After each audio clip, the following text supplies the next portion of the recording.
اگر کشاورزان خواجگی دولتی نهالپروری فرعی به نام جنبای قمروی ناحیه لخش قطار بین خالی مانده درختان را ثمرانک استفاده نمی‌بردند، امروز نمی‌توانستند در میدان قریب 40 گکتار کارتوشکا کشت کنند. اهل زحمت خواجگی دولتی نهالپروری فرعی به نام جنبای قمروی ناحیه لخش که سمت آن به ساحه باغپروری نگرانیده شده است، امسال در بین قطار نهال درختان در میدان 36 گکتار کارتوشکا، 1 گکتار لوبیاگی‌ها و 1 گکتار دیگر سبزوات کشت کردند که زراعت کشاورزی نشونمای خوب دارد. دهقانان تاکید می‌دارند که امسال جهت افزون نمودن استحصال محصولات کشاورزی تامین کردن اویلای خود با مواد نیاز اول در بین قطار نهال درختان باغ خواجگی سبزوات و لوبیاگی‌ها کشت کردند که این از مقصدناک استفاده شدن هر پارچه زمین در شرایط کوهستان درک می‌دهد. در بین قطار درختان کشت و پرورش زراعت کشاورزی امکانیت می‌دهد که دهقانان برای گذراندن دوره زمستان سبزوات و لوبیاگی‌ها را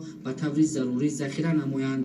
ثمرانک استفاده بردن هر قطعه زمین کارم برای به دست آوردن حاصل بلند محصولات کشاورزی زمینه اساسی می‌گذارد. طور رهبر خواجگی دولتی نهالپروری فرعی به نام جنبای قمروی ناحیه لخش سید برهان خوجایف تاکید می‌دارد که برای ثمرانک استفاده کردن زمین خالی مانده قطار درختان باغ امکان است که همه گونه زراعت کشاورزی را کش نمود و حاصل خوب به دست آورد. مرحله به مرحله برقرار کردن باغ‌های کهنه در ناحیه لخش شرایط فراهم می‌سازد که باغداری به ساحه سیردرآمد کشاورزی تبدیل یافته، اهالی با جای کار تامین و سطح زندگی آنها باز هم بهتر گردد. عین زمان باغداران خواجگی دولتی نهالپروری فرعی به نام جنبای قمروی ناحیه لخش در دایره برنامه رشد ساحه باغ و تاک‌پروری در جمهوری تاجیکستان برای سال‌های 2016-2020 میدان باغ درختان میوه‌دهنده را زینه به زینه برقرار نمودند. طبق برنامه‌های باغ تاک‌پروری در سال‌های 2016-2020